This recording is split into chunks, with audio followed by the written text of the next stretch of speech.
जैसा कि हम सभी को पता है कि यूपीएससी सिविल सर्विसेज का मेंस एग्जाम डिस्क्रिप्टिव होता है और सिविल सर्विसेज की तैयारी कर रहे स्टूडेंट्स को मेंस एग्जाम को लेकर काफी सवाल होते हैं कि लिखने का सबसे बेहतर तरीका क्या होना चाहिए।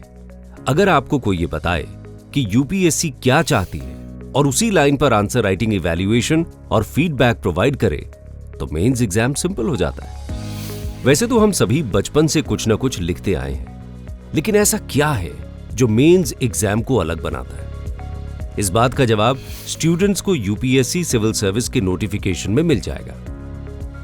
The main examination is intended to assess the overall intellectual traits and depths of understanding of candidates rather than merely the range of their information and memory.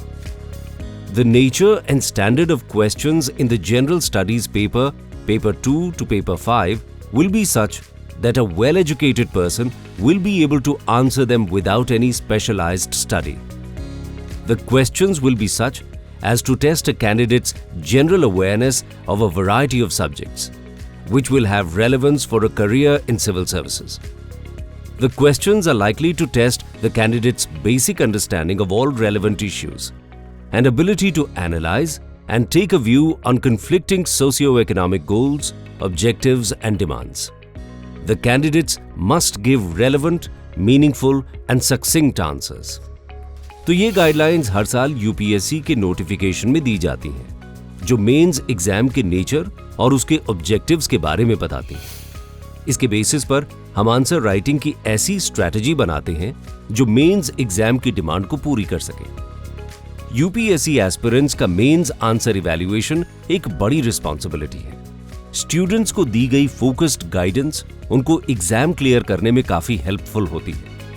इसीलिए इवैल्यूएटर जब स्टूडेंट्स को फीडबैक दें तो उन्हें अपने तरीके, क्लियर अंडरस्टैंडिंग, सोच और दिए हुए कमेंट्स को लेकर बहुत ही केयरफुल रहना जरूरी होता है। ये समझना बहुत जरूरी है कि हमें नए स्टूडेंट्स को हैंड होल्डिंग करके बिल्कुल बेसिक से सिखाना चाहिए। इसमें आंसर के स्ट्रक्चर से लेकर हैंड राइटिंग, राइटिंग स्पीड और कैसे उनके एग्जिस्टिंग नॉलेज बेस से उनके आंसर को बेटर किया जाए, इसके लिए उन्हें गाइड करना आंसर राइटिंग का बहुत क्रूशियल एस्पेक्ट बन जाता है। इवैल्यूएटर जिस तरीके से स्टूडेंट्स को गाइड करते हैं, ये उनके यूपीएससी जर्नी को लॉन्ग टर्म में शेप करता है। इवैल्यूएटर्स स्टूडेंट्स के करियर के इंचार्ज होते हैं। उनके दिए हुए फीडबैक स्टूडेंट्स को करेक्टिव स्टेप्स लेने में हेल्प करते हैं, जिससे स्टूडेंट्स की आंसर राइटिंग स्किल्स एनहांस होगी और यूपीएससी सिविल सर्विसेज एग्जाम में सक्सेस होने का कॉन्फिडेंस भी बढ़ जाएगा। स्टूडेंट का लिखा हुआ आंसर उनके बारे में कुछ बातें हमारे सामने रखता है, जैसे कि टॉपिक की अंडरस्टैंडिंग, आइडियाज को क्वेश्चन डिमांड के अकॉर्डिंग एक्सप्रेस करने की एबिलिटी, स्टूडेंट की राइटिंग एबिलिटी, स्टूडेंट की factual and conceptual clarity, student की एनालिटिकल एबिलिटी और उनकी इंपार्शियल और अनबायस्ड रहने की एबिलिटी, साथ ही स्टूडेंट को क्लास में पढ़ाए गए टॉपिक्स की समझ। जैसे हमने पहले भी बताया कि आंसर इवैल्यूएशन और इवैल्यूएटर दोनों का ही रोल आंसर राइटिंग में काफी इंपॉर्टेंस रखता है। अगर इवैल्यूएटर्स आंसर में इम्प्रोवाइजेशन सजेस्ट करने में फेल होते हैं तो स्टूडेंट की सारी मेहनत पर पानी फिर जाएगा।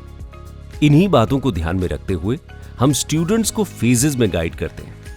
इनिशियली स्टूडेंट्स को बेसिक आंसर राइटिंग स्ट्रक्चर को फॉलो करते हुए क्वेश्चन डिमांड के अकॉर्डिंग आंसर लिखने के लिए सजेशन दिए जाते हैं। हमें कंसिडर करके चलना होगा कि इनिशियल फेज में स्टूडेंट का आंसर कंटेंट वाइज बेसिक ही होगा। इसीलिए पूरा फोकस स्टूडेंट्स को आंसर राइटिंग की स्किल्स अक्वायर करने पर होता है, जैसे कि structure, overall presentation, sentence framing and its length, grammatical mistakes etcetera. कुछ मंथ्स में स्टूडेंट्स आंसर राइटिंग की बेसिक अंडरस्टैंडिंग डेवलप कर लेंगे और फिर हम मूव करेंगे सेकंड स्टेज पर, जहां फोकस रहेगा to guide them on improving their articulation of ideas, जो क्वेश्चन डिमांड के अकॉर्डिंग होना चाहिए। स्टूडेंट और इवैल्यूएटर के रेगुलर एफर्ट से स्टूडेंट्स क्वेश्चन के कोर डिमांड को एड्रेस करना सीख जाएंगे और फिर हम मूव करेंगे क्वालिटी इंप्रूवमेंट के नेक्स्ट फेज पर। लास्ट फेज में हमारा फोकस रहेगा to use subject specific keywords and fusion of contemporary examples along with novelty, जिससे आंसर को कॉम्प्रिहेंसिवली एड्रेस किया जा सके। एट द एंड हम ये इंश्योर करेंगे कि सारे स्टूडेंट्स को हम एक जैसा आंसर लिखने के लिए गाइड नहीं कर रहे। केयरफुली स्टूडेंट को पर्सनलाइज्ड फीडबैक के थ्रू उनके यूनिक आंसर राइटिंग स्किल को इंटैक्ट रखते हुए आंसर इम्प्रोवाइज करना ही इवैल्यूएटर का मेन रोल है। आंसर राइटिंग प्रोग्राम के features.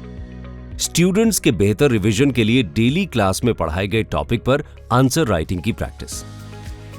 Timely evaluation, beneficial comments और फीडबैक्स जिससे स्टूडेंट्स की आंसर राइटिंग अप्रोच इम्प्रोवाइज होगी। हिंदी और इंग्लिश में content enriched model answers. Syllabus को कवर करते हुए बेसिक से लेकर एडवांस्ड स्केल पर बनाए गए मेन क्वेश्चंस। रेगुलर इंटरवल पर स्टूडेंट्स के रिवीजन के लिए क्वार्टरली रिवीजन टेस्ट्स या क्यूआरटीज। क्यूआरटी में करंट अफेयर्स पर स्पेशल फोकस रहेगा so that students through out the year current affairs के टच में रहें। यूपीएससी के प्रीवियस 10 इयर्स क्वेश्चंस के एनालिसिस के बाद बनाए हुए क्वेश्चंस जिससे क्वेश्चन की क्वालिटी यूपीएससी के साथ मैच हो सके। रेगुलर इंटरवल पर systematically designed live answer writing sessions जिससे स्टूडेंट्स को आंसर राइटिंग की माइनर डिटेल्स के बारे में डायरेक्ट इंटरैक्शन से बताया जाएगा। साथ ही पीवाईक्यूज और अलग से कोई भी क्वेश्चन सेंड करने की फैसिलिटी जिससे स्टूडेंट को आंसर राइटिंग के लिए कहीं और नहीं जाना पड़ेगा। स्टूडेंट्स की रिक्वेस्ट पर उनके साथ टेलीफोनिक कॉन्वर्सेशन जिससे बेहतर तरीके से डाउट रेजोल्यूशन किया जा सके। स्टडी IQ IAS, अब तैयारी हुई अफोर्डेबल।